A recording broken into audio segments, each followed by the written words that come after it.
আসসালামু আলাইকুম ওয়া রাহমাতুল্লাহ। এটিএন বাংলার জনপ্রিয় তথ্যচিত্র হেজাজের কাফেলা অনুষ্ঠান থেকে শুভেচ্ছা জানাচ্ছি আমি মুফতি মাসুম বিল্লাহ মাদানী। মক্কা নগরীতে প্রিয় নবী সাল্লাল্লাহু আলাইহি সাল্লাম 9 রবিউল আউয়াল সোমবারে জন্মগ্রহণ করেন। আরবের শহুরে নাগরিকদের রীতি ছিল তাদের শিশুদের শহরের অসুখ বিসুখ থেকে মুক্ত রাখার জন্য এবং শহরে পরিবেশ থেকে মুক্ত রাখার জন্য তাদের দাত্রীদের কাছে, যারা দুধ পান করাতে সক্ষম, তাদের কাছে সমর্পণ করতেন তাদের শিশু সন্তানদের। ঠিক তেমনিভাবে রাসূলুল্লাহ সাল্লাল্লাহু আলাইহি ওয়াসাল্লামের দাদা আব্দুল মুত্তালিব তার প্রিয় দৌহিত্র মুহাম্মদ বিন আবদুল্লাহকে সমর্পণ করেন তায়েফের বনি সাআদ গোত্র থেকে আসা হালিমাতুস সাদিয়া রাদিয়াল্লাহু তাআলা আনহার হাতে তাকে দুধ পান করানোর জন্য, যাতে করে দোলনা থেকেই প্রিয় নবী সাল্লাল্লাহু আলাইহি ওয়াসাল্লাম বিশুদ্ধ আরবি ভাষায় কথা বলতে শিখেন এবং সুস্থ সবল দেহের অধিকারী হয়ে তিনি বড় হন। থেকে 80 কিলোমিটার দক্ষিণে বনি সাআদ গোত্রের সুহাত্তা নামক গ্রামে মা হালিমার বাড়িতে তাকে পাঠিয়ে দেন। চলুন ঘুরে আসি মা হালিমাতুস সাদিয়া রাদিয়াল্লাহু তাআলা আনহার সেই ঐতিহাসিক বাড়িটির বর্তমান অবস্থা কী।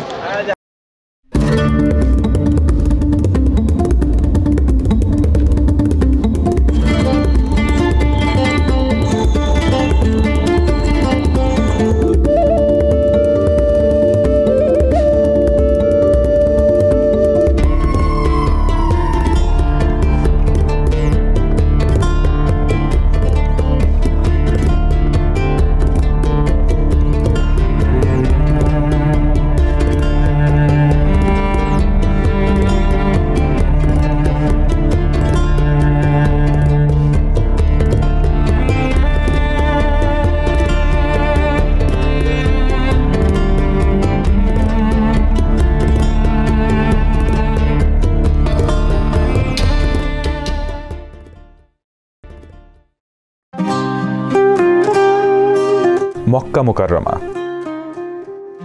পাহাড় পর্বতে ঘেরা একটি পবিত্র নগরী। রাসূল সাল্লাল্লাহু আলাইহি ওয়াসাল্লাম সোমবার নবুয়ত লাভ করেন।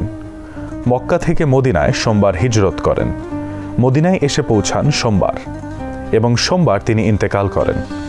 মুসলমানদের কাছে মক্কা ও কাবা শরীফের মর্যাদা অনেক বেশি। রাসূলুল্লাহ সাল্লাল্লাহু আলাইহি ওয়াসাল্লাম মক্কা সম্পর্কে বলেন, আল্লাহর শপথ, তুমি আল্লাহর জমিনের মধ্যে আল্লাহর কাছে শ্রেষ্ঠ। যদি আমাকে তোমার কাছ থেকে বের করে দেওয়া না হতো, আমি কখনোই বের হতাম না। সম্মানিত দর্শক, এই মুহূর্তে আমি দাঁড়িয়ে আছি, আমার পিছনে যেই হলুদ ছোট্ট বিল্ডিংটা দেখছেন, এখানে মাকতাবা মাক্কাল মুকাররমা অর্থাৎ মক্কাল মুকাররমা লাইব্রেরি লেখা আছে। এই ঘরটি বা এই এরিয়াতেই ছিল আমার আপনার প্রিয় নবী সাল্লাল্লাহু আলাইহি সাল্লামের জন্মস্থান বা বাসভূমি, নবী করিম সাল্লাল্লাহু আলাইহি সাল্লামের বাড়ি।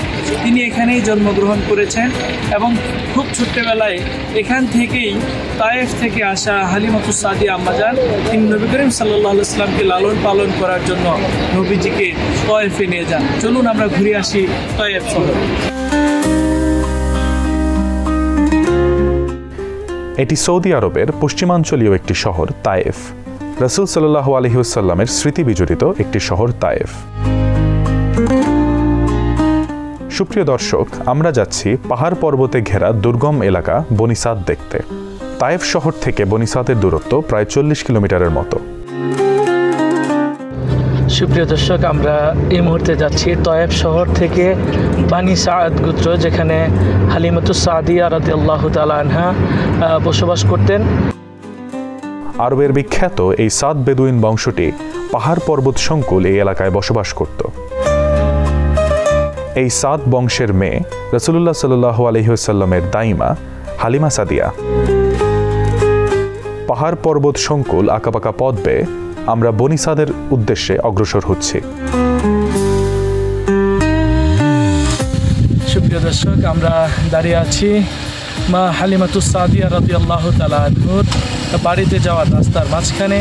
আমরা যাচ্ছি তায়েফ শহর থেকে প্রায় 75 কিলোমিটার দূর মা হালিমাতুস সাদিয়া রাদিয়াল্লাহু তাআলা আনহার বাড়ি, যেখানে রাসূলুল্লাহ সাল্লাল্লাহু আলাইহি ওয়াসাল্লামের শিশুকাল এবং শৈশবকাল কেটেছে। 6 মাস বয়স থেকে 6 বছর বয়স পর্যন্ত এখানে সময় কাটিয়েছেন আমার আপনার নবী প্রিয় নবী সাল্লাল্লাহু আলাইহি ওয়াসাল্লাম। সৌদি আরবের সৌন্দর্যের মূল আকর্ষণ মরুভূমি হলেও তায়েফ অঞ্চল মূলত পাথরের পাহাড় দিয়ে আবৃত। আবহাওয়া অনেকটাই নাতিশীতোষ্ণ। অত্র এলাকাটি সমুদ্রপৃষ্ঠ হতে ৬,০০০ ফিট ওপরে। পাহাড় পর্বতে ঘেরা হলেও সৌদি সরকারের কল্যাণে নির্মিত হয়েছে আধুনিক সড়ক। রাস্তার দুধারে গ্রামগুলোকে বলে ওয়াদি বা উপত্যকা। দেখতে দেখতে আমরা চলে আসি বনি সাদ। এটি একটি পাহাড়ি জনপদ।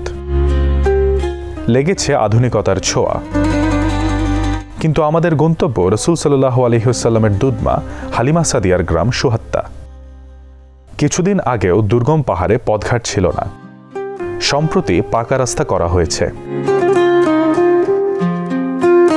অবশেষে আমরা চলে আসি রাসূল সাল্লাল্লাহু আলাইহি ওয়াসাল্লামের দুধমা হালিমা সাদিয়ার গ্রাম সুহাত্তায়।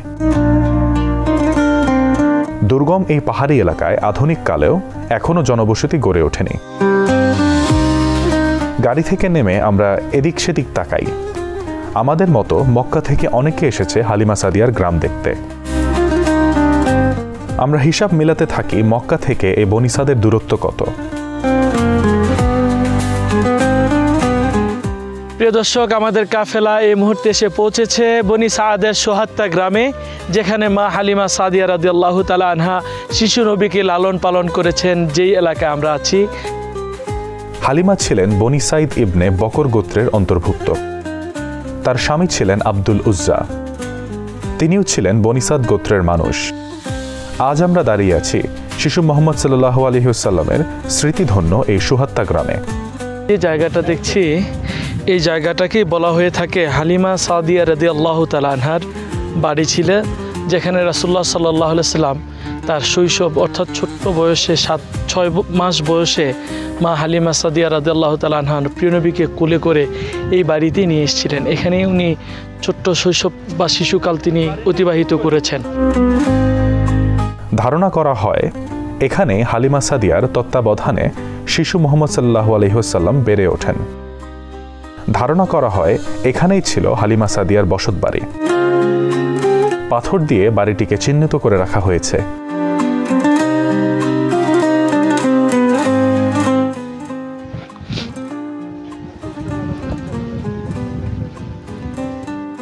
প্রিয় দর্শক, আপনারা আমার পিছনে যেই কবরস্থানটা দেখছেন, এই কবরস্থানেই বনি সাদ গোত্রের মৃতদেরকে দাফন করা হতো। বর্তমান সময়ে এই এরিয়ায় যারা বসবাস করে তারা কেউ মারা গেলে এখানে কবরস্থ করা হয়।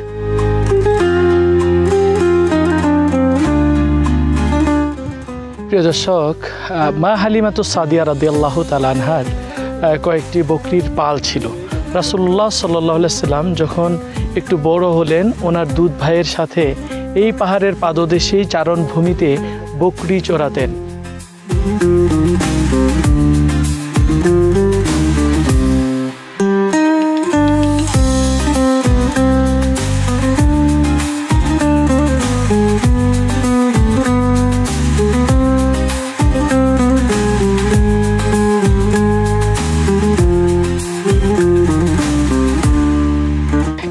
তায়েফ শহরের একটা ঐতিহ্য ছিল, তারা মক্কা শহর থেকে ছোট বাচ্চাদেরকে এনে দুধ পান করিয়ে তারা কিছু অর্থ উপার্জন করত।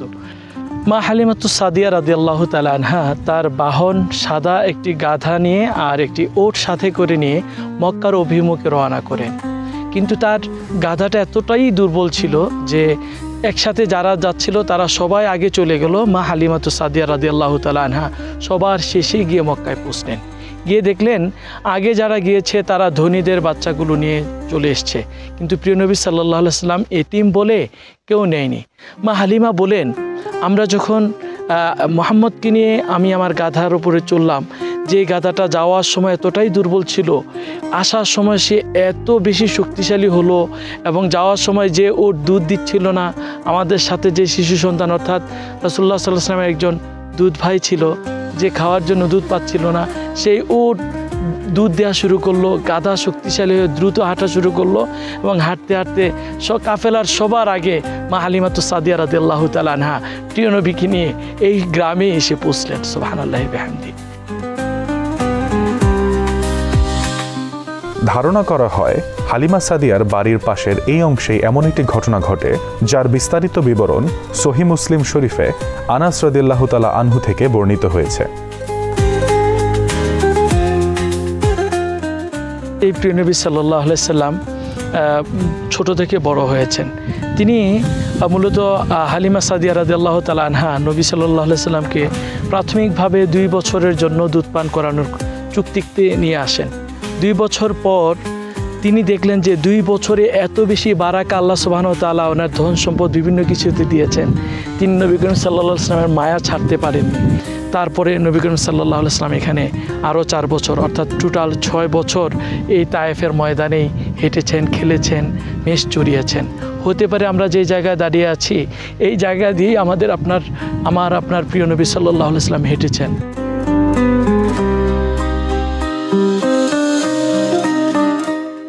প্রিয় নবী সাল্লাল্লাহু আলাইহি সাল্লাম যখন এই মাঠে বকরি চড়াতেন তখন হঠাৎ নবী করিম সাল্লাল্লাহু আলাইহি সাল্লামের বয়স তখন প্রায় 6 বছর। হঠাৎ একদিন দুজন মানুষ সাদা পোশাক পরিহিতা দুজন মানুষ একটি স্বর্ণের পাত্রে করে পানি নিয়ে আসলেন। এসে নবী করিম সাল্লাল্লাহু আলাইহি সাল্লামকে শুইয়ে দিয়ে এখানে নবী করিম সাল্লামের বুক চিরে ওনার কলিজা এবং কলিজাটা সেই স্বর্ণের পাত্রের পানি দিয়ে ধুলেন। এরপর সেখান থেকে কালো রক্ত বিশিষ্ট যেটাকে পিত্তথলি আমরা বলে থাকি, পিত্তটাকে বের করে ছুঁড়ে ফেলে দিয়ে আবার হাড়টাকে রেখে ওপেন হার্ট সার্জারি শেষ করে সেই পানি বা বরফ দিয়ে নবী করিম সাল্লামের সেই বুকটাকে আবার লাগিয়ে দিলেন। নবী করিম সাল্লাল্লাহু আলাইহি সাল্লাম তখন তার দুধ মায়ের কাছে বিস্তারিত ঘটনার বর্ণনা দিলেন। এই বর্ণনা শুনে মা হালিমা রাদিয়াল্লাহু তাআলা আনহা আবেগ আপ্লুত হয়ে গেলেন। তিনি আশঙ্কা করছিলেন যে মুহাম্মদ সাল্লাল্লাহু আলাইহি সাল্লামের যদি কোনো বড় ধরনের ক্ষতি হয়ে যায়। এজন্য তিনি চিন্তা করলেন, তারা সিদ্ধান্ত নিলেন স্বামী স্ত্রী পরামর্শ করে যে যাদের সন্তান তাদের কাছে তাদের আমানত পৌঁছে দিয়ে আসি। এরপর দিনই রাসূলুল্লাহ সাল্লাল্লাহু আলাইহি সাল্লামকে নিয়ে মক্কায় আব্দুল মুত্তালিব এবং মা আমিনার হাতে পৌঁছে দিয়ে আসলেন যে আপনারা আপনাদের সন্তান রেখে দেন, আমরা নিয়েছিলাম, আমাদের দায়িত্ব শেষ।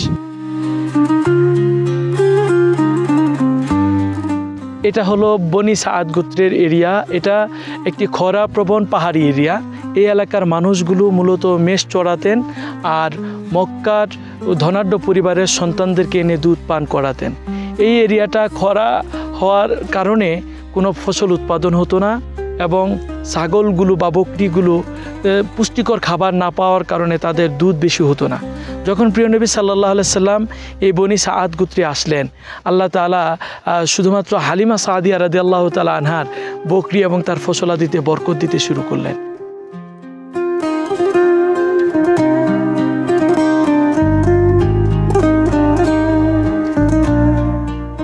সুপ্রিয় দর্শক, দেখতে দেখতে আজকে আমাদের কাফেলার সময় শেষ হয়ে গেল। আগামী দিন একই সময়ে ভিন্ন কোনো জায়গায় রাসূলুল্লাহ সাল্লাল্লাহু আলাইহি ওয়াসাল্লামের স্মৃতি বিজড়িত জায়গায় আপনাদেরকে আবারও ঘুরতে নিয়ে যাবো ইনশাআল্লাহ। ততক্ষণ সবাইকে আল্লাহ তাআলা ভালো রাখুন, সুস্থ রাখুন, এই প্রত্যাশা আজকের মতো শেষ করছি।